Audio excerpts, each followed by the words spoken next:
존경하는 헌법재판소 재판관님, 국회 소추위원, 국회 법제사법위원장 정청래입니다.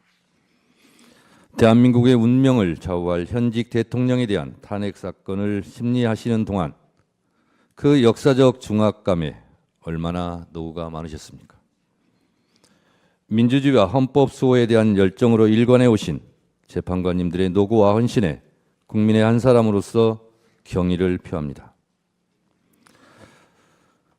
대한민국 민주주의와 국가 발전을 위하여 피청구인 윤석열은 파면되어야 합니다.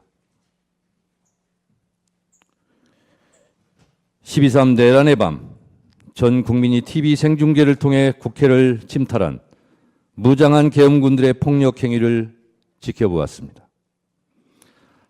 하늘도 알고 땅도 압니다. 하늘은 계엄군의 헬리콥터 굉음을 똑똑히 들었고 땅은 무장한 계엄군의 군합발을 보았습니다. 호수 위에 떠있는 달 그림자도 목격자입니다. 전 국민이 목격자고 전 세계 외신들도 한국의 비상계엄 친위 쿠데타를 실시간으로 타전했습니다. 내란 우두머리 피의자 윤석열을 파면해야 될 필요하고도 충분한 조건은 이미 성숙되었습니다. 대한민국 5천만 국민이 생각이 다 같을 수 없습니다. 남녀가 다르고 태어난 일시가 다르고 태어난 지역과 환경과 문화도 다릅니다. 그래서 생각도 다르고 의견도 주장도 다릅니다. 그러나 다른 것과 틀린 것은 구별되어야 합니다. 내 생각과 다르다고 다른 사람이 틀린 것이 아닙니다. 내 생각과 다르다고 차별해서는 안 됩니다. 정치적 견해가 다르다고 혐오, 멸칭하고 탄압해서도 안 됩니다. 더군다나 권력을 악용해 상대방을 탄압, 제거, 수거 대상으로 삼아서는 안 됩니다. 한 사람이 천하고 우주라 했습니다. 밤하늘에 떠있는 별처럼 국민 한 사람 한 사람은 다 존중받아야 합니다. 이것이 헌법 제10조 모든 국민은 인간으로서의 존엄과 가치를 가지며 행복을 추구할 권리를 가진다. 국가는 개인이 가지는 불가침의 기본적 인권을 확인하고 이를 보장할 의무를 진다는 헌법의 기본권 조항들을 관통하는 근본 원칙입니다. 대한민국은 국민 주권 영토로 구성되어 있습니다. 국민이 곧 국가입니다. 국민은 국가를 사랑하고 국가는 국민의 생명과 재산, 안전을 보장해야 합니다.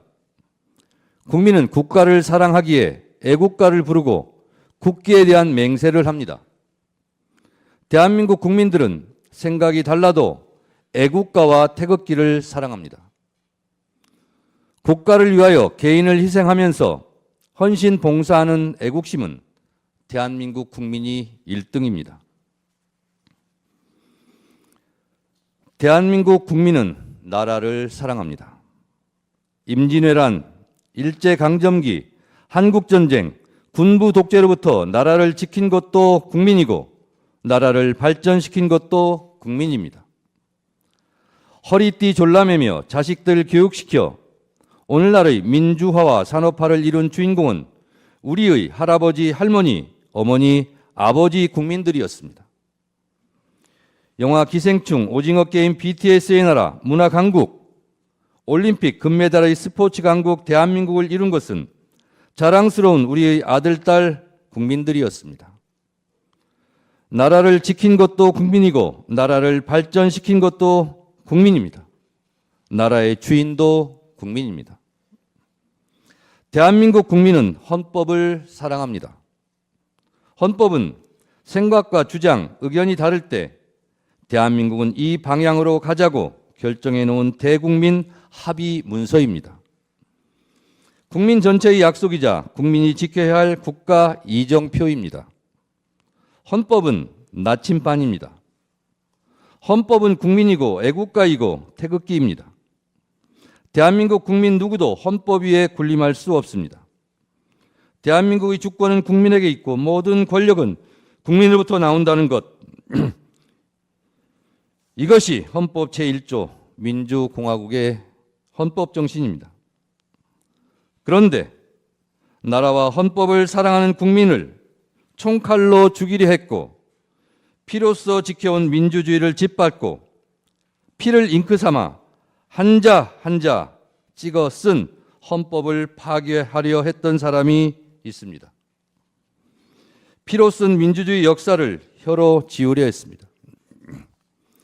총칼로 헌법과 민주주의 심장인 국회를 유린하려 했습니다. 지금 이 탄핵 심판정에 있는 피청구인 윤석열입니다. 헌법수호 최후의 보루 헌재 재판관님, 프랑스 공화국은 관용으로 건설되지 않았습니다. 민족 반역자에게는 공소시효가 없다며 나치 부역자를 끝까지 추적해 무관용으로 처벌하였기에 역설적이게도 프랑스는 관용의 나라, 똘레랑스의 나라가 될 수 있었습니다. 오늘날 문화예술의 강국 프랑스는 이렇게 건설되었습니다. 이에 반해 우리는 1945년 8.15 광복 이후 반민특위의 좌절로 친일 부역자를 처벌하지 못했고 그 결과 정의와 불의, 애국과 매국, 민주주의와 독재가 혼재되어 민주주의에 대한 도발과 준동이 끊이지 않았습니다. 이제 타락하고 오염된 반민주적, 반헌법적 요설과 궤변의 고리를 끊어야 합니다. 갈 길이 아무리 멀다 해도 민족 정기를 바로잡아야 합니다. 평화와 문화가 꽃피는 문화예술의 강국은 민주주의 토양에서 자라는 나무입니다. 민주주의 기초는 국가 발전의 토대입니다. 민주주의 발전 과정이 국가 발전의 과정입니다. 민주주의 정착 없이 국가 발전을 이룬 나라는 없습니다. 선진국 중에서 독재 국가는 없습니다. 민주주의와 국가 발전의 주적이 바로 독재입니다. 국가 발전을 위해서 독재의 독을 해독해야 합니다. 독재의 전형적 모습이 비상계엄, 내란, 그리고 영구 집권 음모입니다. 피청구인은 2022년 5월 10일 국회에서 취임했습니다. 헌법 제69조에 따라 나는 헌법을 준수하고 국가를 보위하겠다는 선서를 하고 대통령에 취임했습니다. 그러나 피청구인은 헌법을 준수하고 국가를 보위하겠다고 다짐했던 바로 그 장소, 국회에 계엄군을 보내 침탈하고 헌법을 유린했습니다. 대한민국의 헌법과 민주주의를 말살하려 했던 피청구인 윤석열은 파면되어 마땅합니다. 현직 대통령에게는 형사 불소추권이라는 헌법적 특권이 있지만 현직 대통령이라도 내란의 범죄를 저지른 경우는 헌법 수호 차원에서 무관용해야 한다는 것이 헌법 제11조와 헌법 제84조의 정신입니다. 내란의 범죄는 현직 대통령을 포함해 누구라도 예외 없이 처벌의 대상입니다. 앞서 국회 법률 대리인들께서 위헌 위법한 12.3 비상계엄과 파면 사유에 대하여 그 증거와 법리를 이미 수차례 명징하게 설명했습니다. 저는 국민의 입장에서 국민의 목소리를 담아 피청구인을 파면해야 할 이유에 대하여 다시 한번 말씀드리겠습니다. 첫째, 피청구인 윤석열은 헌법 제77조에서 규정한 계엄의 조건을 위반했습니다. 헌법 제77조 1항에 대통령은 전시, 사변 또는 이에 준하는 국가 비상사태에 있어서 병력으로서 군사상의 필요에 응하거나 공공의 안녕 질서를 유지할 필요가 있을 때에는 법률이 정하는 바에 의하여 계엄을 선포할 수 있다고 되어 있습니다. 12월 3일의 대한민국은 전시, 사변 또는 이에 준하는 국가 비상사태도 아니었고 병력으로서 군사상의 필요에 응하거나 공공의 안녕 질서를 유지할 필요가 없었습니다. 평온한 하루였습니다. 병력으로서 공공의 안녕 질서를 해친 장본인이 피청구인입니다. 계엄의 선포는 논란의 여지 없는 명백한 위헌 행위입니다. 둘째, 피청구인 윤석열은 계엄 선포의 절차적 정당성을 위반했습니다. 헌법 제82조는 대통령의 국법상 행위는 문서로서 하며 이 문서에는 국무총리와 관계 국무위원이 부서한다. 군사에 관한 것도 또한 같다고 되어 있습니다. 계엄법 제2조 5항은 대통령이 계엄을 선포하거나 변경하고자 할 때에는 국무회의의 심의를 거쳐야 한다. 제6항 국방부 장관 또는 행정안전부 장관은 국무총리를 거쳐 대통령에게 계엄의 선포를 건의할 수 있다고 되어 있지만 피청구인은 헌법 제82조와 계엄법 제2조를 모두 위반했습니다. 계엄 선포 시 정상적인 국무회의 심의 과정이 없었습니다. 국무위원들의 증언에 따르면 국무총리를 거치는 절차도 하지 않았고 개회에서는 폐회에서는 안건 토론 등 정상적인 국무회의도 부서한 회의록 문서도 부존재해 보입니다. 피청구인을 파면해야 할 뚜렷한 증거이자 이유입니다. 셋째, 피청구인 윤석열은 비상계엄을 해제할 유일한 권한이 있는 국회를 침탈했습니다. 헌법 제77조 제5항에는 국회가 제적의원 과반수의 찬성으로 계엄의 해제를 요구한 때에는 대통령은 이를 해제하여야 한다고 되어 있습니다. 비상계엄을 해제할 수 있는 유일한 곳은 유일하게 국회입니다. 이런 국회의 권한과 권능을 강압에 의하여 방해하려고 국회를 무장병력으로 통제, 봉쇄하려 했습니다. 이는 형법 제87조, 형법 제91조에서 규정한 내란의 죄를 위반한 명백한 국헌문란 내란 행위입니다. 국회 질서 운운하지만 국회는 국회 자체 내 질서 유지 시스템이 있습니다. 국회 유리창을 깨부수고 난입한 것은 질서 유지가 아니라 억압이고 폭력입니다. 국회 질서를 문란케 한 것은 다름 아닌 피청구인 윤석열 본인입니다. 넷째, 피청구인은 위헌위법적 포고령을 발표했습니다. 계엄포고령 1항, 국회와 지방의회, 정당의 활동과 정치적 결사, 집회, 시위 등 일체의 정치활동을 금한다는 것은 헌법 제77조 제3항을 정면으로 위반했습니다. 설령 합법적 계엄이더라도 국회에 관해서는 어떠한 특별한 조치를 할 수 없게 되어 있습니다. 다섯째, 계엄군이 중앙선관위를 침탈한 것도 사법부의 주요한 인사를 체포, 구금하려 했던 것도 모두 헌법과 법률을 위배했습니다. 사법권 독립을 정면으로 위반했을 뿐만 아니라 헌법의 삼권 분립 정신에도 위배됩니다. 이것은 헌법 제77조 제3항, 헌법 제114조, 헌법 제105조, 헌법 제106조, 헌법기관의 독립성 정신을 위반했고 형법 제91조, 헌법기관을 강압에 의하여 전복 또는 그 권능 행사를 불가능하게 하는 것으로 규정한 국헌문란 목적 내란죄에 해당합니다. 이외에도 피청구인이 비상계엄 이후 보여준 사법정의 파괴 행위는 국민들에게 큰 실망과 충격을 안겨주었습니다.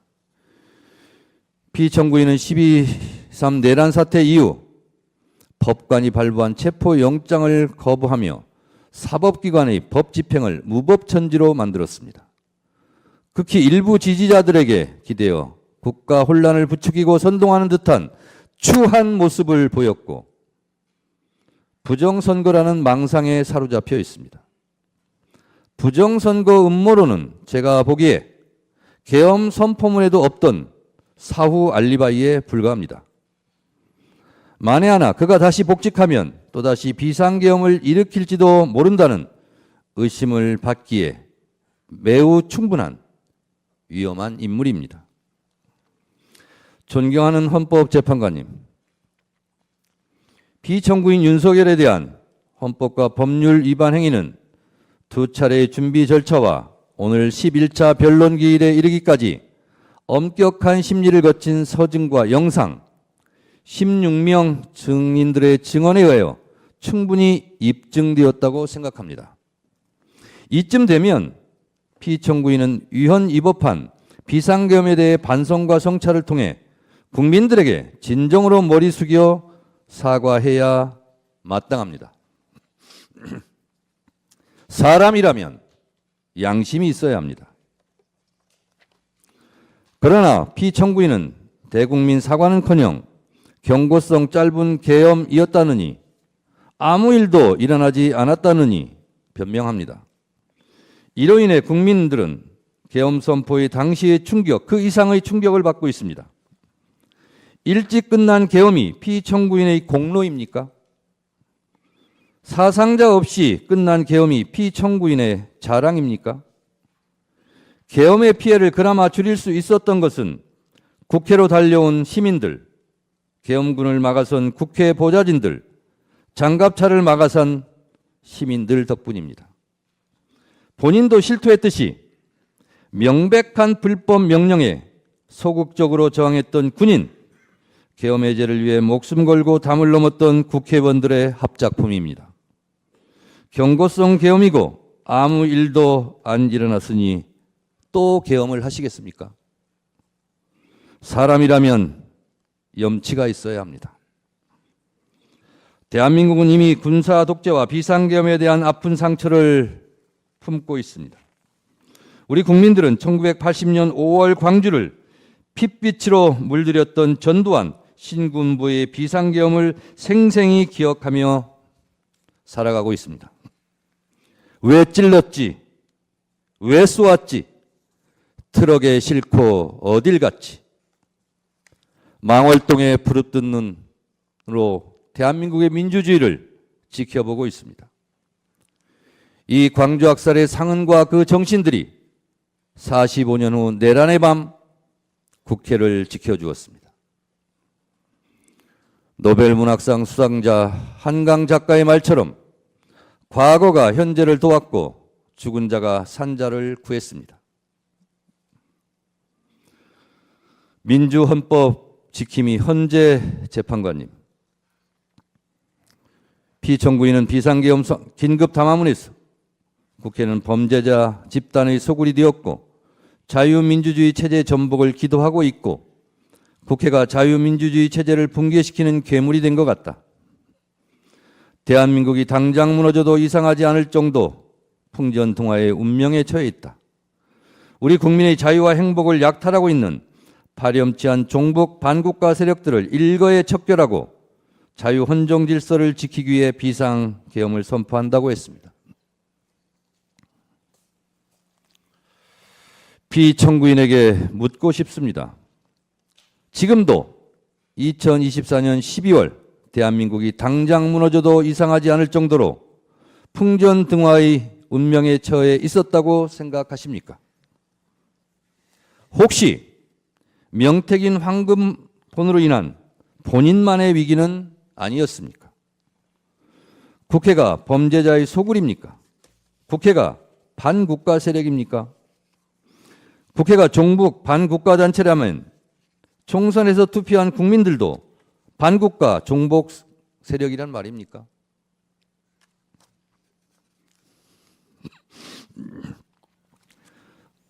국가 예산 편성권은 행정부에 있고 예산 심의 의결권은 국회의 권한입니다. 용처를 소명하지 못해 국민 혈세 낭비로 지목되었던 검찰 특수활동비를 삭감했다고 계엄을 한다면 과학기술 분야 R&D 예산을 대폭 삭감한 피청구인은 누가 응징해야 합니까?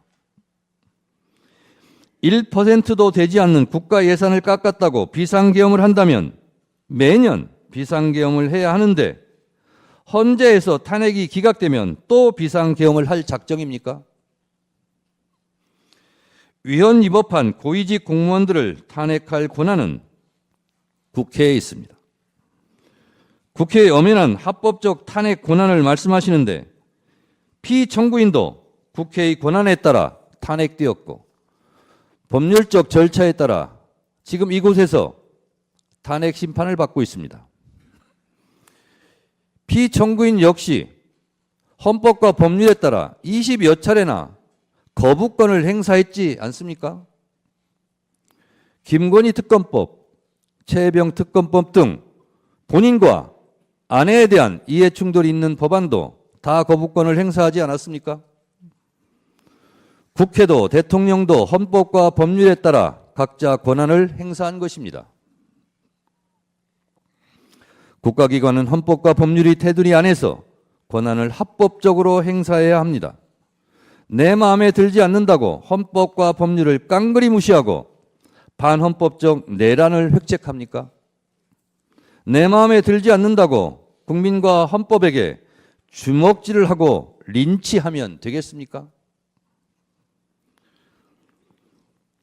피청구인은 여야 합의가 되지 않아 거부권을 행사한다고 했습니다.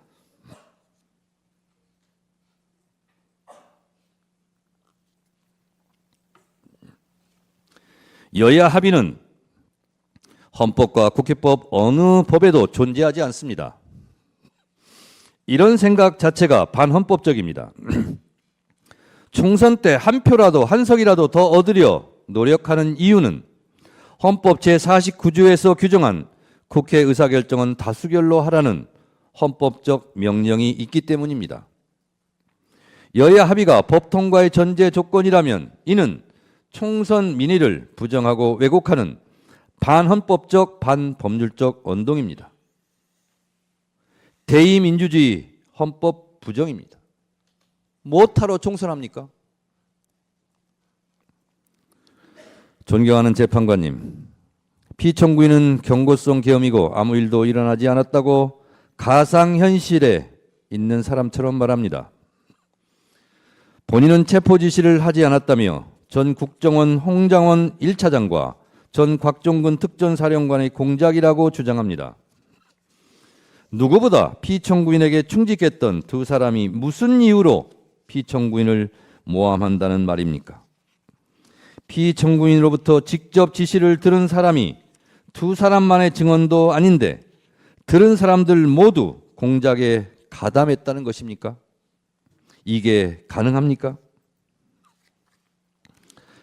국회 내란국조특위에서 노영훈 방첩사 수사실장은 군사경찰의 미결수용소라는 정상적인 구금시설이 있음에도 비원 벙커를 확인하는 것 자체가 정상적이지 않았다고 증언했고, 김대우 전 방첩사 수사단장은 이재명, 우원식, 한동훈 3명에 집중하라는 지시를 받았느냐는 질의에 네! 라고 분명하게 답했습니다. 또한 이곳 재판부에서 유일하게 직권으로 채택한 증인인 조성현 수방사 제1경비단장은 역시 내부에 들어가서 의원들을 끌어내라는 지시를 들었다고 똑똑히 증언했습니다. 피청구인 측의 의원을 요원으로 둔갑시키려는 꼼수는 실패했습니다. 설령 야당이 종북 반국가 단체라서 그 주요 인사들을 체포해 구금하려 한 것이라면 집권 여당 한동훈 대표는 왜 체포하려 한 것입니까?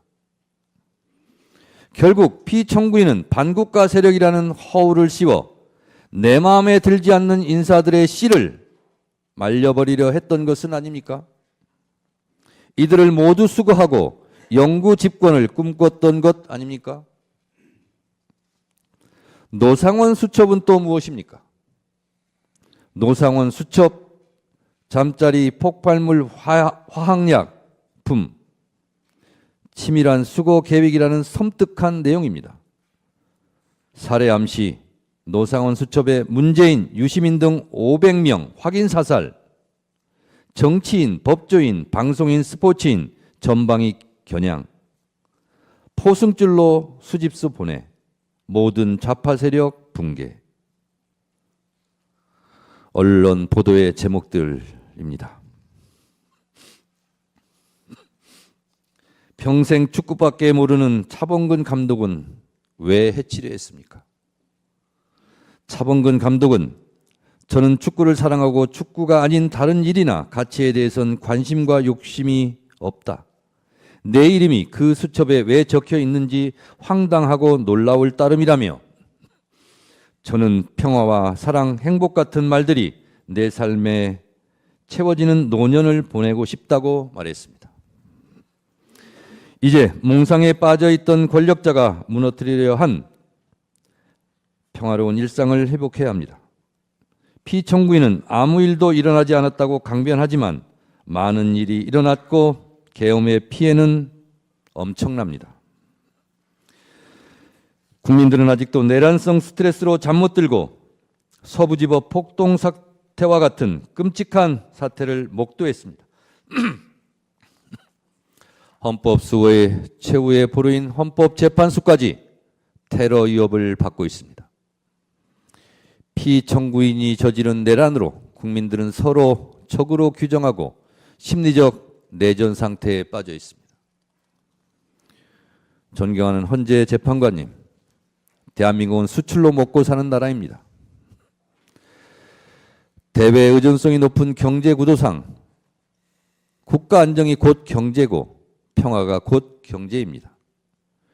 민주주의 선진국 대한민국을 불안한 시선으로 보고 있는 전 세계에 우리의 민주주의 회복 능력을 보여주어야 합니다. 하루빨리 내란을 극복하고 국정을 안정시키는 것이 그 출발점입니다.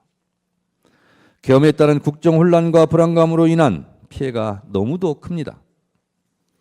1차 탄핵소추안이 부결된 직후인 12월 9일 코스피와 코스닥은 연중 최저치를 기록했습니다. 계엄 선포 한마디에 시가총액 140조 원이 사라졌습니다. 계엄 이후 환율은 급등했고 내수 경기도 꽁꽁 얼어붙었습니다. 아무 일도 일어나지 않았다는 피청구인의 말과 달리 계엄의 후폭풍은 컸습니다. 건물마다 임대문이, 안내문이 나붙고 식당 주인은 손님이 없다며 아우성치며 폐업을 고민합니다. 오늘 최후 변론서를 작성하겠다고 국민의 목소리를 댓글로 달라고 했더니 한 분이 댓글을 달아주셨습니다. 수천 명의 목소리 중에 한 목소리입니다. 저에게 보내온 한 소상공인 사장님의 읍소입니다. 제조, 도매 자영업자입니다. 12.3 이후로 급 주문 한학으로 재정난에 시달리다가 2월을 끝으로 직원 3명을 부득이하게 내보내고 가족 4명이 어렵게 운영 중입니다. 지난 1년 동안 워낙 어려워도 직원들 월급은 마이너스 통장으로 어찌어찌 채워졌는데 계엄 이후로는 IMF보다 심각한 것 같아요. 50년 동안 지켜봤던 공장 문 닫게 생겼습니다. 이것이 고통스러운 국민들의 목소리입니다. 국익 추구가 최종 목표인 외교적 피해가 막심합니다. 미국 정부는 비상계엄 발표가 미국 정부의 사전에 통보되지 않았다는 점에서 당혹과 우려를 표했습니다. 트럼프 행정부와의 초기 정상외교 골든타임을 놓쳤습니다. 2024년 12월로 예정되었던 일본 나카타니 겐 방위 대신의 방한, 2025년 연초로 예정되었던 이시바 시게루 일본 총리의 방안이 취소되었습니다.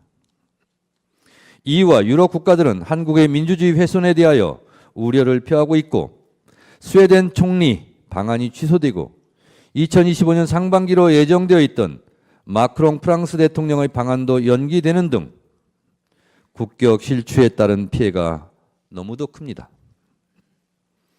존경하는 재판관님, 비상계엄 이후 가장 큰 피해를 입은 곳은 대한민국 국군입니다. 군부 독재의 폐해를 되풀이하지 않기 위하여 우리 헌법 제87조는 군인은 현역을 면한 후가 아니면 국무위원으로 임명될 수 없다고 규정해 군의 정치적 중립을 선언하고 있습니다. 그러나 피청구인의 사적인 목적 달성을 위해 계엄군으로 동원된 군은 자신들이 지켜야 할 국민들에게 총뿌리를 겨누었다는 오명을 쓰게 되었습니다. 실추된 군의 명예를 되살려 이들이 다시 나라와 국민을 지킨다는 자긍심으로 복무할 수 있도록 해야 합니다. 그 출발점은 군의 존재 이유를 허물어뜨린 피청구인에게 응분의 책임을 묻는 것이 되어야 합니다.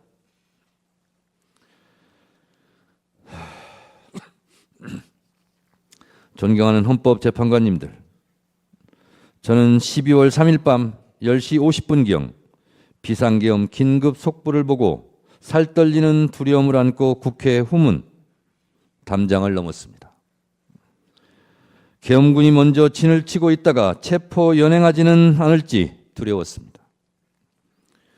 국회 운동장 근처에서 본청으로 한 발짝씩 내디딜 때마다 36년 전 1988년 9월의 밤이 마치 어젯밤 악몽처럼 떠올랐습니다. 새벽 1시 안기부에 잡혀 지금도 알 수 없는 서울 을지로 어디매쯤 한 호텔로 끌려가 수건으로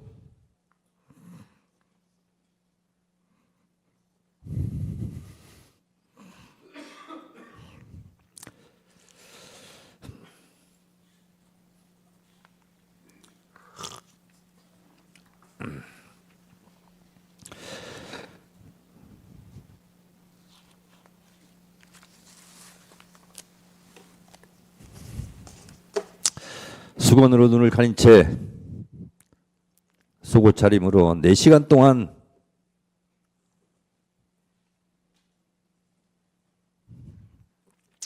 주먹질, 발길질로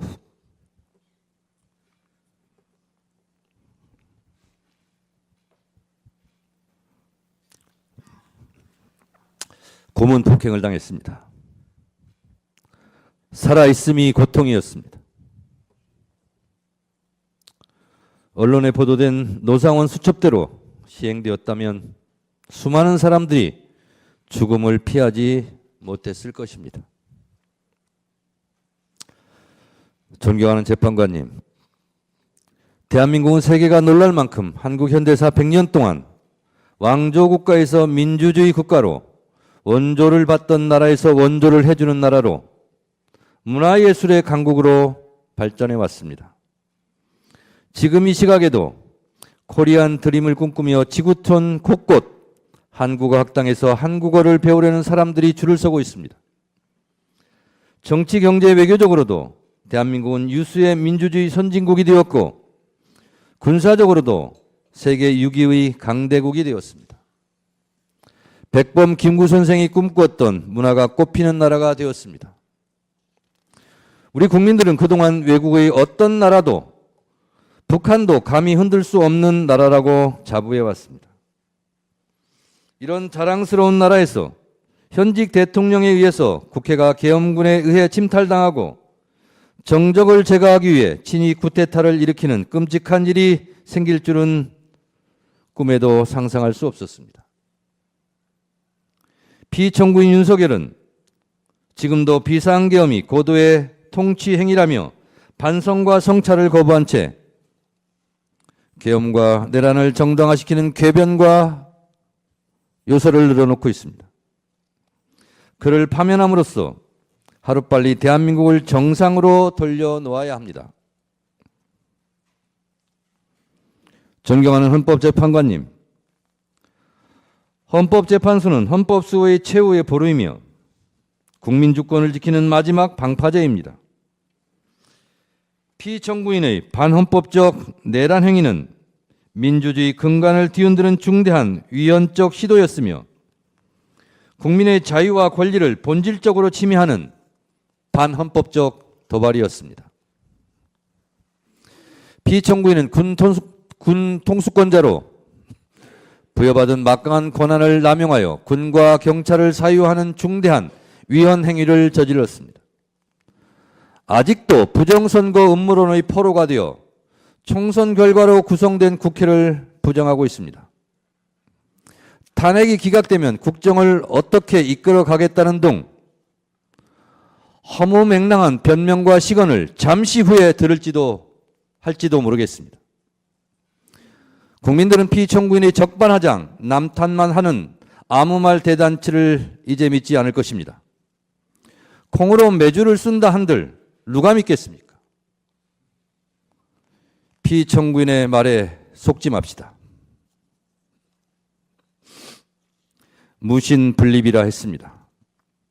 신뢰를 잃은 대통령은 국민 앞에 다시 설 수 없습니다.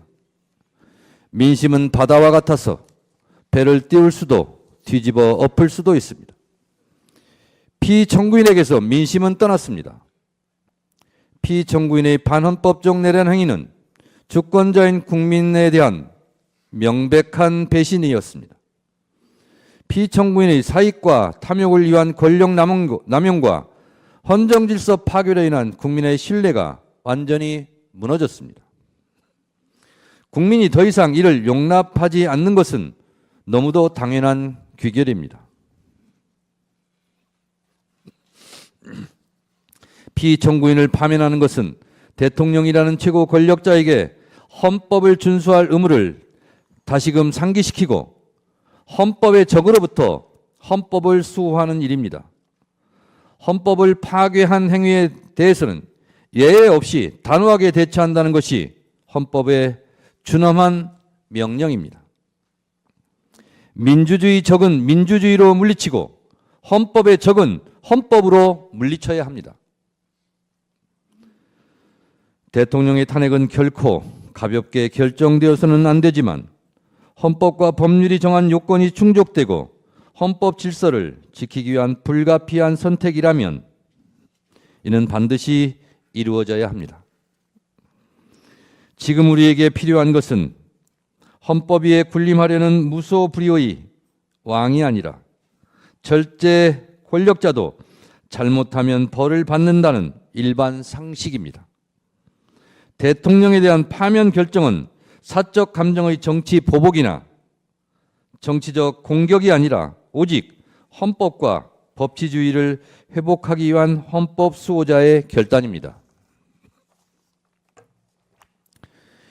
피청구인 윤석열에 대한 파면 결정은 대한민국 민주주의 놀라운 회복력을 보여주는 동시에 대한민국 헌법이 살아있고 현실에서 작동하는 실질 규범이라는 점을 보여주는 역사의 기록이 될 것입니다. 존경하는 헌법재판관님, 피청구인은 이제 대한민국의 대통령직을 유지할 자격이 없습니다. 국민들 마음속의 대통령이 아닙니다. 우리 국민은 헌법의 적은 헌법으로 막았습니다. 민주주의 적도 민주주의로 지켜냈습니다. 대통령 윤석열을 파면함으로써 헌법 수호의 의지를 보여주시기 바랍니다. 피청구인에 대한 파면으로 얻을 국가적 이익이 압도적으로 큽니다. 필연은 우연의 옷을 입고 나타난다고 했습니다. 비상계엄이 몽상가의 우연한 돌출 행동이었다면 내란 극복은 국민들이 이뤄낸 필연입니다. 그 필연이 대한민국 민주주의 저력입니다. 내란 극복은 나라를 사랑하는 국민들의 민주주의에 대한 필연적 본능과 자구책, 한 땀 한 땀 노력의 결과였습니다. 이제 내란을 극복하고 국정을 안정시켜 미래로 나가야 합니다.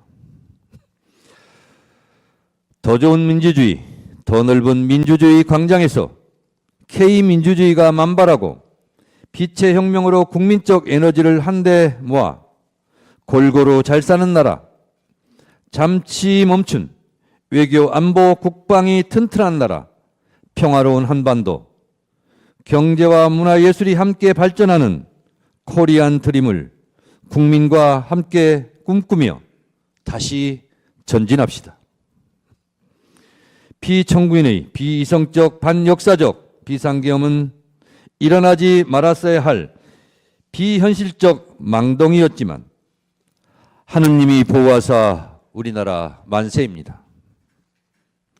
헌법과 나라를 사랑하는 국민들이 애국가를 자랑스럽게 부를 수 있도록 민주주의와 헌법 수호를 위하여 피청구인 윤석열을 하루라도 빨리 신속하게 만장일치로 파면해 주시기 바랍니다. 동해물과 백두산이 마르고 닳도록 하나님이 보호하사 우리나라 만세. 무궁화 삼천리 화려강산 대한 사람 대안으로 길이 보전하세.